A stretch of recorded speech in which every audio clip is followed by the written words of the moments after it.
तुम्ही किती व्यस्त असले तुम्ही किती व्यस्त असले तरी मी तुम्हाला स्वतः घेऊन जाणार हे पुन्हा एकदा सभागृहात सांगतो। जर का ते घर चांगलं असलं असतं, त्या घरात चांगल्या पद्धतीचा कारभार झाला असता तर मी देखील त्या घरातून बाहेर पडलो नसतो। आणि आज आपल्या मनात देखील जी सुप्त इच्छा आहे की आपण देखील ह्या घरात येण्याची आपली इच्छा आहे, ती इच्छा त्या ठिकाणी निर्माण झाली नसती। कोणीतरी अधिकारी तुम्हाला काहीतरी उत्तर लिहून देतात आणि त्याच्यावर तुम्ही इथं उत्तर सभागृहात देतात, हे अत्यंत चुकीचं आहे। मला दिल्लीला जायला काही बोलले नाही, काही नाही। तुम्हाला पत्र लिहिलं तरी तुम्ही माझं सोडून द्या हो, तुम्ही तरी जायला पाहिजे होतं। नाही, आम्ही तयार आहे, आमचं सोडून द्या। आम्ही येणं गरजेचं आहे का नाही तो नंतरचा मुद्दा आहे। मंत्री महोदयांनी सोडा, तुमच्या शालेय शिक्षण विभागाचा साधा क्लर्क सुद्धा तुम्ही दिल्लीला पाठवलं नाही। पिढ्यांचा प्रश्न आहे तुम्हाला, मला आपण एका घरात राहिलेलो आहे आणि एकाच घरात आपण भविष्यातही राहू, त्याच्याबद्दल कुठलीही मला शंका नाही। आणि लवकरच मागे मी आपणास सांगितलं होतं की आपल्याला स्वतःला घेऊन त्या ठिकाणी आपण दिल्लीला जाऊ, परंतु मी जवळजवळ 2 ते 3दा आपली वेळ मागितली। आपलं शेड्यूल एवढं व्यस्त असते की आपण त्या ठिकाणी वेळ देऊ शकले नाही, परंतु माझा प्रयत्न अविरतपणे त्या ठिकाणी सुरू राहील। आणि तुम्ही कितीही व्यस्त असले तुम्ही किती व्यस्त असले तरी मी तुम्हाला स्वतः घेऊन जाणार हे पुन्हा एकदा सभागृहात सांगतो। नाही, तुम्ही मला पत्र दिलेलं नाहीये, तुम्ही फक्त पत्र म्हटलं, परंतु मी तुम्हाला प्रत्यक्षात म्हटलं की माझ्यासोबत दिल्लीला चला, परंतु आपल्या व्यस्ततेमुळे आपण येऊ शकले नाही। आपण किती व्यस्त असले तरी येणाऱ्या काळात मी तुम्हाला निश्चित घेऊन जाणार। आणि या छत्रपतींबद्दल आज ह्या महाराष्ट्रामध्ये फक्त पुस्तकामध्ये लेखन करून तेवढी बाब समाविष्ट होणार नाही। आज राज्यातल्या देशातल्या प्रत्येक माणसाच्या हृदयामध्ये छत्रपती शिवाजी महाराज हे त्या ठिकाणी कोरले गेलेले आहे।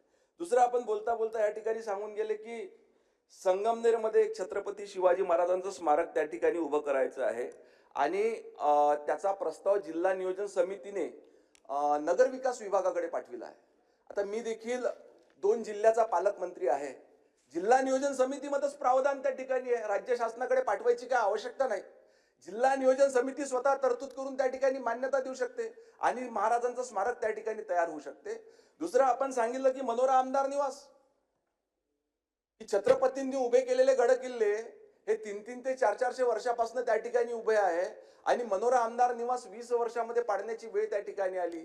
आपण अगदी व्यवस्थित मुद्दा मांडला, कारण इतिहासामध्ये तुम्ही आणि मी एकाच घरात राहायचो, त्या घरात कशा पद्धतीनं काम चालायचं आणि कदाचित त्याच घरात कारभार सुरू असताना त्यावेळेस ते मनोरा आमदार निवास बांधण्यात आलं, जे अतिशय निकृष्ट दर्जाचं होतं, त्याच्यामुळे 20 वर्षामध्ये पाडण्याची वेळ त्या ठिकाणी आली। ही बाब देखील आपण त्या ठिकाणी समजून घेतली पाहिजे। जर का ते घर चांगलं असलं असतं, त्या घरात चांगल्या पद्धतीचा कारभार झाला असता तर मी देखील त्या घरातून बाहेर पडलो नसतो। आणि आज आपल्या मनात देखील जी सुप्त इच्छा आहे की आपण देखील ह्या घरात येण्याची आपली इच्छा आहे, ती इच्छा त्या ठिकाणी निर्माण झाली नसती। म्हणून ही सगळी परिस्थिती का बरं निर्माण झाली याचा यथोचित विचार करावा। आपण फक्त हा सिलेबस 60 ते 65 शब्दामध्ये मर्यादित न ठेवता जवळजवळ 2200 पानं आपण त्या ठिकाणी द राईज ऑफ मराठा हा नवीन चॅप्टर त्या ठिकाणी 8वी मध्ये ऍड केलेला आहे। ही माहिती आपण देऊ इच्छितो। तर तुम्ही मला दिल्लीला जायला काही बोलले नाही, काही नाही। तुम्हाला पत्र लिहिलं तरी तुम्ही माझं सोडून द्या हो, तुम्ही तरी जायला पाहिजे होतं। नाही, आम्ही तयार आहे, आमचं सोडून द्या। आम्ही येणं गरजेचं आहे का नाही तो नंतरचा मुद्दा आहे। मंत्री महोदयांनी सोडा, तुमच्या शालेय शिक्षण विभागाचा साधा क्लर्क सुद्धा तुम्ही दिल्लीला पाठवलं नाही। आणि ज्या 2200 शब्दांची तुम्ही या ठिकाणी उल्लेख करताय राईज ऑफ मराठा, याच्यामध्ये या पूर्ण 2200 शब्दांमध्ये छत्रपती शिवाजी महाराजांवर किती शब्द आहे याचा देखील अभ्यास केला पाहिजे। कोणीतरी अधिकारी तुम्हाला काहीतरी उत्तर लिहून देतात आणि त्याच्यावर तुम्ही इथं उत्तर सभागृहात देतात, हे अत्यंत चुकीचं आहे। राईज ऑफ मराठा हा एकमेव चॅप्टर हा पूर्ण इतिहासाच्या पहिलीपासून 12वी पर्यंत आहे आणि त्याच्यामध्ये फक्त काही छत्रपती शिवाजी महाराजांवरची माहिती नाहीये, ती मराठा साम्राज्य, मराठा समाज, मराठा त्या अगदी पेशव्यांपर्यंत पानिपतच्या युद्धापर्यंतच्या सगळ्या माहिती त्याच्यामध्ये दिलेल्या आहे। त्याच्यामुळं ठीक आहे, आता त्याच्याबद्दल मला इथं तुमच्या बरोबर आर्ग्युमेंट करायचं नाही। माझी एवढीच विनंती आहे का हे पुरेसं नाही, यासाठी तुम्हाला प्रयत्न करावा लागेल, नंबर 1। नंबर 2, ज्या छत्रपती शिवाजी महाराजांच्या स्मारकाची आपण या ठिकाणी उल्लेख केला की जिल्हा नियोजन मध्ये त्याची तरतूद आहे, तर माझी आपल्याला विनंती आहे की आपण आमच्या पालकमंत्री महोदयांना देखील याबाबत अवगत करावं की बाबा अशी जिल्हा नियोजन मधून पैसे देता येतात। गेले 18 महिने आम्ही नगर विकास विभागाच्या मार्गदर्शनासाठी थांबलेलो आहे। आणि मला आपल्याला सांगायचंय हे सरकार कोणाचं आहे किंवा काय ह्याच्याबद्दल मी खरं जात नाही. मनोराचे उदाहरणं मी दिले. मी मनोरासारखे तुम्हाला 500 उदाहरणं या राज्यातले आजचेही देऊ शकतो, मागच्या 25 वर्षातले देऊ शकतो की कशा पद्धतीने रस्त्याचे कामं झालेले आहेत, कशा पद्धतीने बिल्डिंगचे कामं झालेले आहेत. हे काय राजकीय टीका टिप्पणी करण्याचा माझा अजिबात उद्देश त्याच्यामध्ये नव्हता. आणि जर माहिती घ्यायची असेल तर मनोराचं टेंडर कधी झालं, त्याचं भूमिपूजन कोणी केलं, एकदा मनोरा पडलंय, परंतु आजही त्याचे फोटो माझ्याकडे आहेत. तर मी तुम्हाला ते पण खासगीमध्ये सांगू शकतो. त्याच्यात मला जायचं नाही, कारण टीका टिप्पणी आपल्याला कोणाच्या करायच्या नाही. राहिला प्रश्न अजून एक महत्वाचा मुद्द्याकडे मला लक्ष वेधायचंय. तुम्ही अरबी समुद्राच्या बाबतीत सोयीस्करपणे बोलले नाही.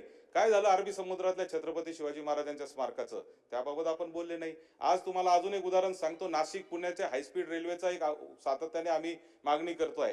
ती मागणी होती, ती जाणार होती जन्मभूमी जुन्नरवरून छत्रपती शिवाजी महाराजांचा जे जन्म झाला त्या शिवनेरीच्या जवळून ती रेल्वे जाणार होती. ती रेल्वे बदलून आता तुम्ही 200 किलोमीटर लांबून घेऊन चाललेले आहेत. म्हणजे पर्यटनाच्या दृष्टीने देखील शिवनेरीला जगाच्या नकाशावर आणण्याची एक संधी या नाशिक पुणे हायस्पीड रेल्वेच्या माध्यमातून होती, ती झालेली नाही. मला आपल्याला याबद्दल आता विषयांतर करायचं नाही. माझी आपल्याला एवढीच विनंती आहे मंत्री महोदय, सभापतींच्या माध्यमातून, की आपण या मराठा इतिहासासाठी, छत्रपती शिवाजी महाराजांच्या इतिहासासाठी आपण तातडीने एक शिष्टमंडळ तयार करावं आणि जानेवारीच्या महिन्यामध्ये आपण त्यांना केंद्रीय शिक्षण मंत्र्यांना भेटावं. ती आपण तू मैमे करून काही उपयोग होणार नाही. शेवटी भावी पिढ्यांचा प्रश्न आहे.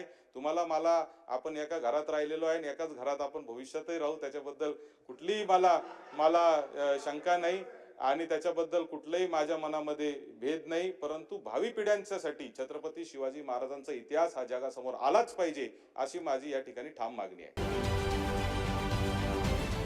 महाराष्ट्रातील सर्व बातम्यांचे विश्वासार्ह व्यासपीठ, सकाळच्या सर्व सोशल मीडिया प्लॅटफॉर्मला लाईक, फॉलो आणि सबस्क्राईब करा. तसंच सर्व नोटिफिकेशनसाठी बेल आयकॉन प्रेस करायला विसरू नका.